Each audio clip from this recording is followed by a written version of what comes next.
everybody, to a brand new Getting Color right here on the big VitoBrand.com, also on patreon.com/Big V Mafia. I am Virtue from No DQ and other places, and that right there is a former hardcore champion of WCW, Big Vito LaGrasso.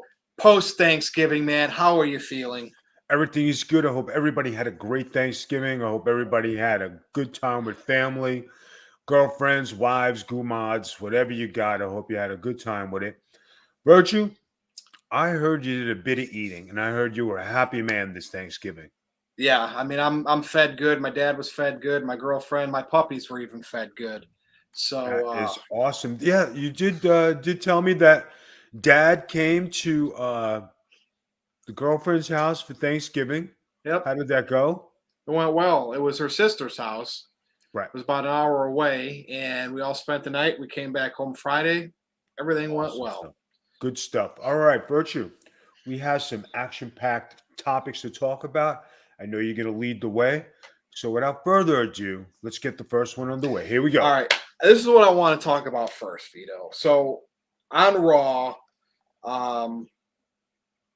a fan, and we've seen this before, Yes. got loose, Uh-huh. turned the corner, tackled Seth Rollins by the entrance. And, you know, this happens from time to time. Yes. It shouldn't. But, like, how should this be handled? I guess to prevent it from happening, if it does happen, what's the protocol? I know it might have been different, right, in the past. I mean, hell, what happened to you? Where was this? Nepal? Nepal. And then what happened to Roddy Piper in the past? Right. Like, that's extreme. What happened with Seth Rollins, it was handled pretty well. But I just hate that, like, we see this too much. Like, these fans need to stop doing that. I just wanted to know, because you walked that aisle. We're in that ring. We're in Nepal.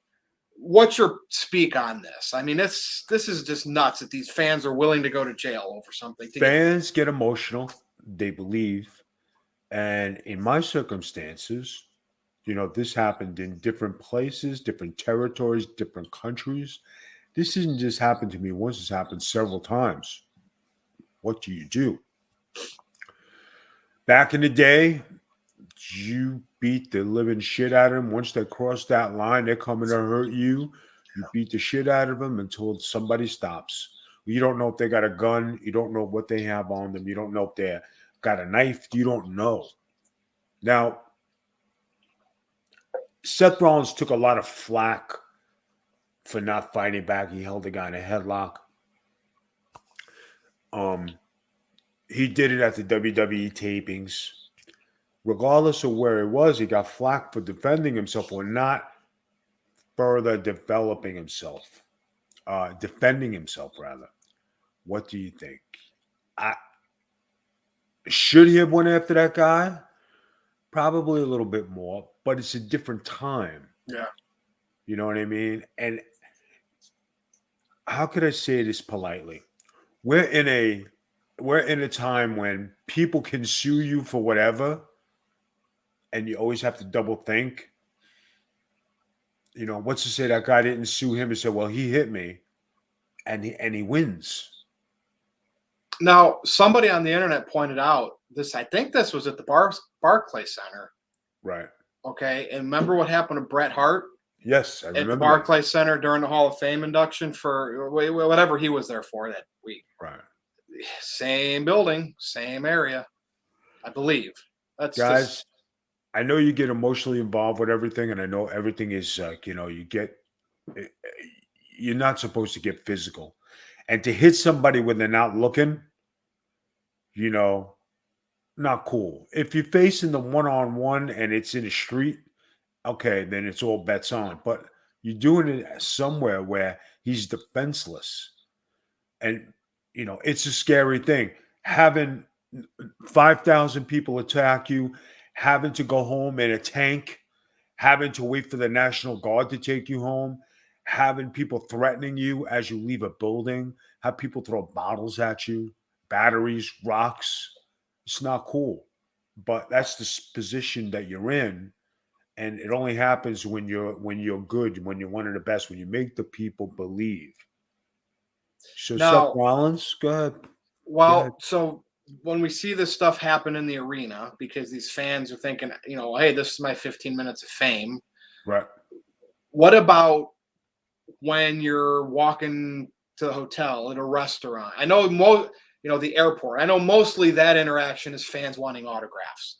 But have you ever been around where something hostile happens when the Yeah. cameras aren't rolling?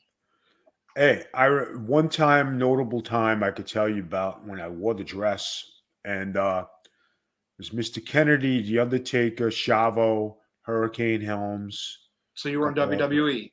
WWE. I went out to the parking lot, and I went outside, and there's a group of guys around the van. I just was out there just to get my things. All of a sudden, they started to surround me, and I'm like, oh shit. I knew to come back in, and it wasn't until I think it was Hurricane Helms that said, Vito, what the hell's going on out there? I said, these guys are ready to fight. He said, you said, everybody jumped up. The one time I was traveling with Batista, and I was in a dress, and somebody said something. Batista got up and said, why don't you mind your business? So there we were ready to fight. And fans take this when you give them to sit down for a meal. We ain't trying to bother nobody. Another time I was in another restaurant walking in, a guy said something, and I said to him, I said, how would you like a guy in a dress that beat the living shit out of you in front of everybody? I said, how about just get the fuck out of here before I kick the shit out of you? People perception. We have Voices of Misery podcast. We had the Think Josh Hinkle's in the house. How you doing, guys? So that's my take on it. Okay. Protect yourselves, guys. Be careful. Don't look to hurt people, fans, because it's not cool. Yeah, and so were the days of the past when wrestlers, the heels, were hated so much that they literally had to fear for their lives. Fans would attack them, try to stab them, and I'm not saying like, oh, your heels need to be so good today, so that happens. Obviously, you don't want that to happen, but I don't know, Vito. We'll see. It's scary when a country wants you killed. Yep. My position in Nepal, I was almost like I had to go out the next day, not in front of 5,000, but 20,000. And 20,000, you're like, National Guard, 20,000 people. I am not going to get out of here this time. Crazy, Think dude. about it. All right, well, we got to move on because we got other topics. And this one, we're going to go to AEW. And I don't know if you caught it, but I'm sure you saw the scuttlebutt on the internet. 20 minutes of back and forth promo on Dynamite this past week of Right. MJF and CM Punk. Now, this is a program I've been clamoring for the promos right out of the gates because I feel like it would mean something. I want CM Punk's matches to mean something. This is why he's back, right? Help promote, elevate the younger talent, the newer talent. But like Vito, you know what really ticks me off? I anytime we've ever had something really good on TV, promo, Right. whatever, it was discussed, right? We talk about a lot of the stuff back in the 90s. We didn't really have the internet. We had to wait till we were at work or school the next day to talk about it, and it had some time to fester and develop. Anything that happens now, instantly on the internet, fans are calling these things that they like, which they're entitled to do, the best ever, the best in 20 years. I think Dave LaGreca, who does the Busted Open Radio with Bully Ray, was calling this MJF and CM Punk promo the best in 20 years. Okay, subjective, whatever. That ruins it for me. Like, I didn't see it live because I was busy. When I finally went back and saw it, I saw everything on Twitter happen about how great it was, right, by other fans. And when I watched it, it was good. But I'm like, Vito, was I desensitized because of social media? No. And do they need to do the WWE references? Like I get it, right? You want to take your shots, whatever, because it pops certain fans, but casual fans aren't going to give a crap about that stuff. What was your take on the hottest promo in 20 years? If it was that hot, how come it didn't break 1 million? Exactly. And CM Punk, since he's been back, hasn't broke 1 million since That opening day. Yeah, correct. Opening day.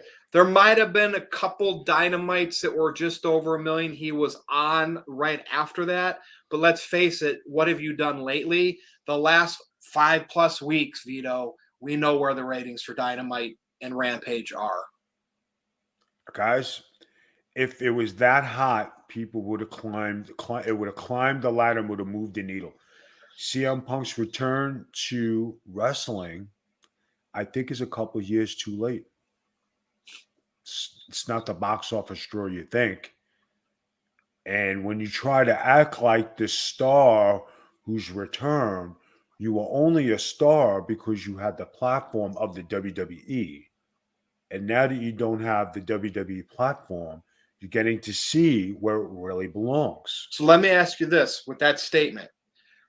This obviously it's hard to fathom this because we know he will probably never work there again because of the relationship. Say when he came back, it was WWE. Right. Say he was on Monday Night Raw. Just say Raw, because would he have moved the needle for WWE on that platform compared to where Raw is right now, which is low? I think he would have made it. I think because it's a bit WWE, better, it would have been a little bit higher because he's a returning WWE superstar. I agree. He's going to a rival promotion trying to get on his feet and attract fans. Yeah. All you're getting is the leftover fans from WWE or AEW cult following that you have, or CM Punk fan. There's nothing against them. It's just shows a preference. But to say I'm great, I'm an all-star, I'm great. And it's like a football player who retires, like Le'Veon Bell. He was the greatest running back when he was with Pittsburgh. Remember that? Jets, yeah. He was the shits. He can't even stay on the football field. Nope. Right? Look at Cam Newton, former MVP. I'm great. I'm back. I'm this. He lost again today. Guys, when you think you're bigger, got pulled in the game. Guys, when you think you're bigger than the game, bigger than the sport, comes back to bite you in the ass. Nobody's bigger than the sport. And these guys are finding it out that you're average. CM Punk is average because when you look at it, MJF, I don't think he's that great. And I don't think even if he went to the WWE, he's not going to be that big a star. And he's not going to have the greatest promos because he's going to be scripted. His wrestling is okay. He's not a powerhouse. Right. The one thing that I do, and I won't argue with your statement on that, because I'm still kind of developing an opinion of MJF and seeing where he can go in terms of superstardom. The one thing I do admire that he does, I believe 99% of the time, he's in character and gimmick. And some people say he goes overboard with kids, but I like that. At least he's doing that. In terms of being a dick. Is it all right? Yeah. Being in character is great. Doing it to children and giving them the finger and tell them to go fuck yourself, not a fan. If that was my kid, I'd crack his head open. What would old school heels do? Just stay away from kids so they didn't really have to be put in that situation There is if you have the look. What would 1991 Sergeant Slaughter? He wouldn't have even interacted with fans because of where he was in his heel gimmick. Skull Von Crush the German. Didn't speak it, didn't look English, didn't speak English, nothing. All I had to do was walk to the ring. And you knew. Stare, glare, mean, nasty, scowl. That's it. That draws heat. And it's the things you do in the ring that gain heat. And then when you're in public and you look at that child or you look at those people, they know, listen, stay away from me. I'm a kick-ass son of a bitch. Don't mess with me. When you have to enforce your thing, he's going to come across the wrong guy one day. Like a father of a kid or something. And the guy's going to crack him. He's going to stop. We were talking about Piper got stabbed. A heel's a heel, right? To commit to the bit. I know, I get it. It's just I admire that, I guess. I admire the work. But you admire the work, but social media has killed kayfabe in the wrestling business. Yeah, that's true, because there are heels out there that go on social media and then they're their real self. Roman was not the heel Roman on the Tonight Show, so I get it, right? That is a valid point. Kayfabe's dead, so. But look, let's talk about somebody who we used to, bust on. Okay, we used to get on Nia Jack. I'm going to use Nia Jack, right? In real life, she's a very lovable person. People like her. She's a good human being. Nothing wrong with her, right? On WWE, she tried to come across as a mean, nasty bitch heel powerhouse. But in the same token, she's on TikTok, doing all these goofy things. So what do you take on her? Yeah. You take she's straight heel, or you take she's being a goof? Sends mixed signals for sure. Right. And the kids that might see both of them, hey, why is she so nice on TikTok, but she's really mean on Raw? Like, and that's a good point too, Vito. Good. All right, let's move on. This is kind of general topic that I want to basically questions I want to ask you here from your, professional expertise opinion.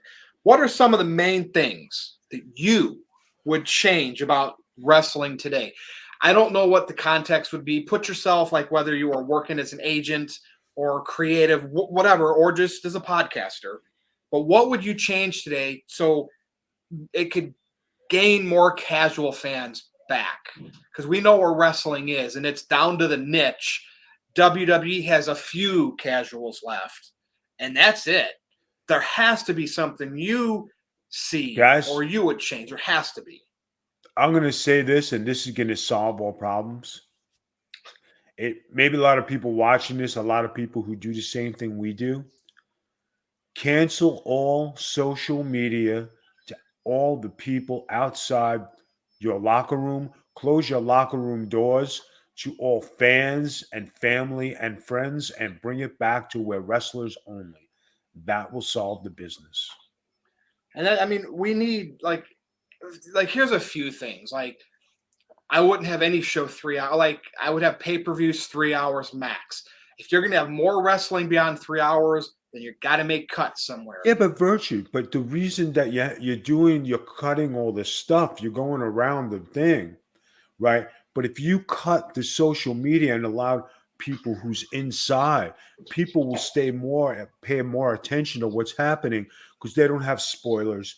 They don't have the pre-tapes. You can't catch the results on Twitter. Well, no, I agree with that. I'm agreeing with that. But I would also, too, cut wrestling down in general on TV, just cut Raw to 2 hours. Pay-per-view should be 3. Think of what a casual fan would want. They're not going to want more than that, right? You got to make it look like wrestling's cool again and not just something these diehards consume every day for 3 or 4 hours. You're totally right, though, right? Cut their social media platform off or make them be in character the correct way. There's a lot of, obviously, have the right creative teams in place, which WWE just doesn't care about anymore. Tony Khan wants to do it all himself, and although he may be a super fan with a lot of money, there's still things that he might blunder on because he's never been successful at that, right, with super high ratings. He's only starting a company based on having money. There's a lot of things that can help improve it, Vito. I just don't know. Do you want to know what irritated me? Want to know what irritated me this week? What? There's one guy who should be the heavyweight champion. I've said this since the day this place opened, AEW. Yeah. When I saw Billy Gunn lose to Darby Allin, are you fucking kidding me? Look at Billy Gunn. I know. Great big body, 6'4", 275, chiseled and jacked. That is what a wrestler is supposed to look like. And Darby Allin jumps off the top rope and dives on him, and he lays there and that takes him out. And Orange Cassidy has went over people with his gimmick before. It's just, that's like an indie pop type thing. Let's pop the crowd, the fans that know about this. But it's too inside. Billy Gunn beating Darby Allin, it's one thing. All right, let's talk about this here. Yeah. Billy Gunn losing to Darby Allin. Compare that, I'm just curious on your point of view here, to 1, 2, 3 Kid beating Razor Ramon on Raw. Just, you see what I'm saying? When 1, 2, 3 Kid did it, He did it when nobody did it.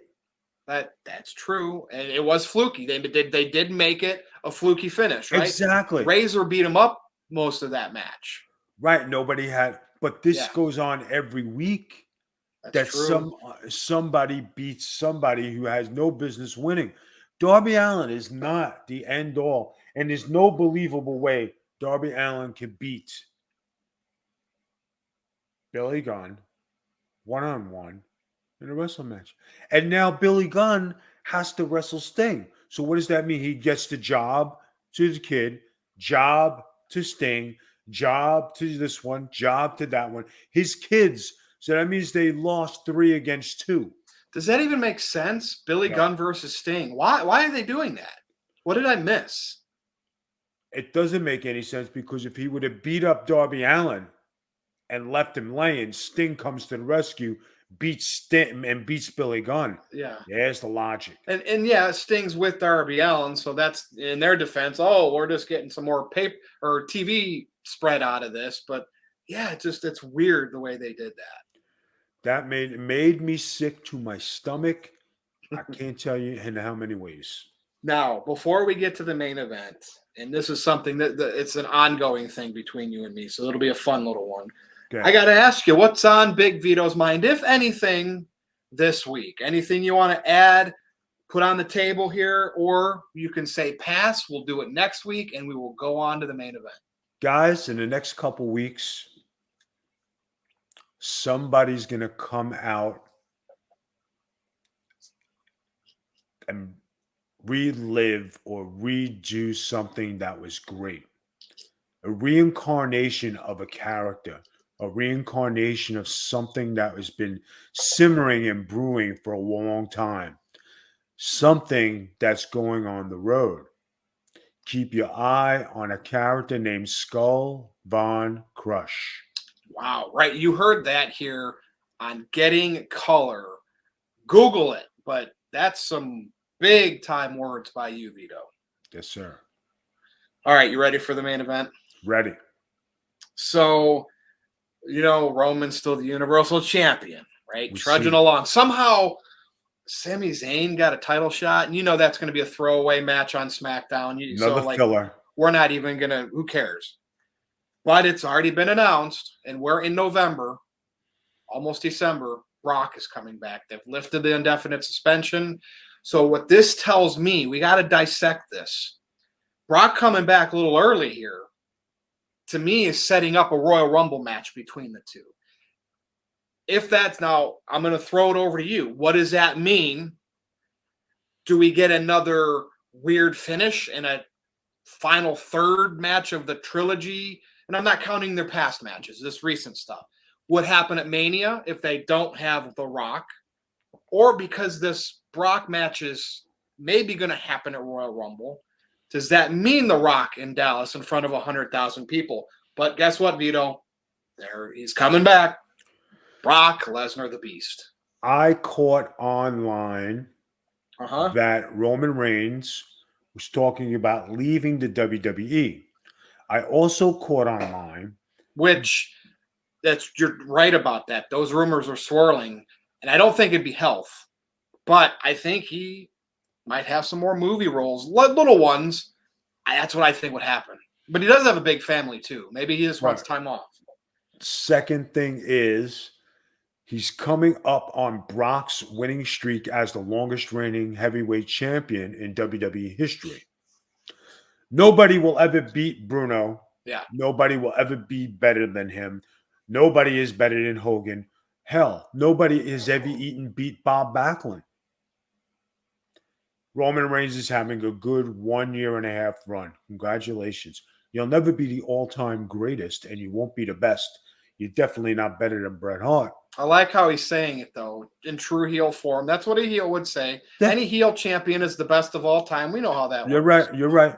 The Honky Tonk Man, the greatest intercontinental champion of all time. Yeah.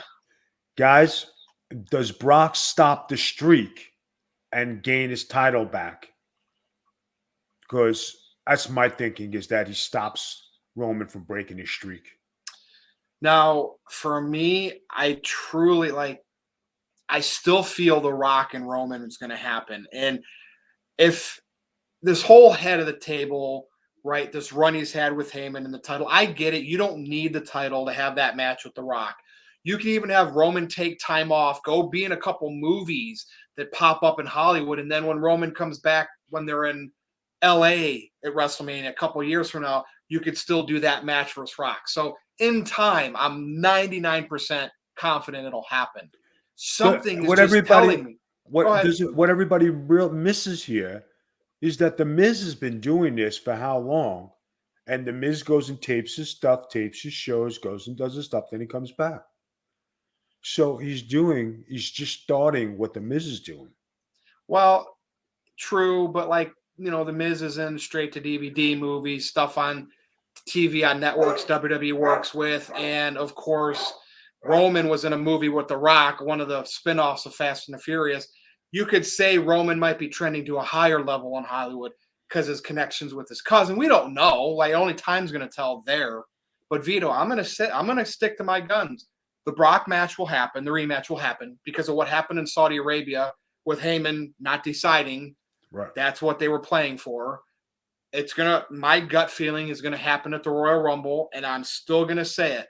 Roman's going to beat him again, and Roman is going to still face The Rock in Dallas. Again, if I'm wrong, so be it, whatever. I'm fine with whatever they do because they got the big heavyweights in the main event picture where they should be. So no matter what happens, I'm content with that. All right. Yeah, you That's have it. it from Virtue and Big Vito. Virtue, that was a great show. Yeah.